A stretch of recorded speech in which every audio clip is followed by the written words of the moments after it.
आमदार नाना पटोले आपल्यासोबत आहे, आपण त्यांच्याशी थेट बातचीत करणार आहोत। ज्या पद्धतीने संजय गायकवाड यांनी कॅन्टीन चालकाला मारहाण केलेली आहे, काय म्हणाल, कसं पाहताय घटनेकडे? बघा, एक सरकारच्या आमदारांना अशी मस्ती आलेली आहे, त्याचा माज आलेला आहे, त्याचा असर आपल्याला पाहायला मिळते आहे।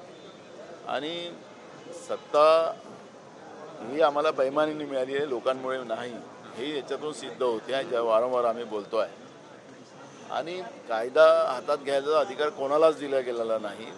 कायदा सगळ्यांसाठी समान असतो। अगर जेवणामध्ये काही चुकीचं असेल तर त्याच्यावर कारवाई करायचे अधिकार आमदाराला काय सगळ्या सर्वसामान्याला आम्ही महाराष्ट्रात तसा कायदा तयार करून ठेवलेला आहे।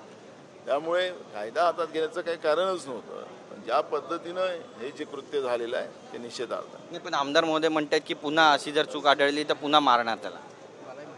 तर सरकारने आता त्याच्यावर या पद्धतीची मुभा या सरकारने दिली असेल तर सरकारने जाहीर करावं की आम्ही असंच मारत राहू लोकांना। कॅन्टीनमध्ये ज्या पद्धतीने निकृष्ट दर्जाचं जेवण मिळतंय, बरेच आमदार पण तक्रार करतायत की सरकारने काहीतरी भूमिका करावी ना, त्याच्यासाठी कमिटी आहेत, आमदार व्यवस्थापन कमिटी आहे, वजन समिती कमिटी आहे, त्या समित्यांच्या माध्यमातून ही कारवाई करायला भूमिका तुमची।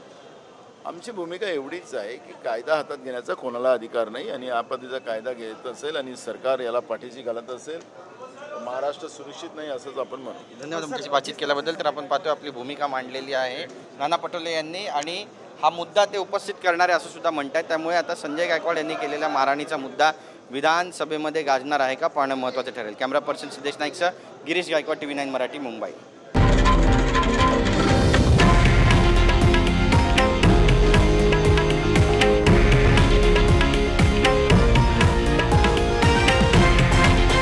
हे आहे देशातील नंबर 1 न्यूज नेटवर्क आणि आपण पाहत आहात TV9 मराठी, एकमेव।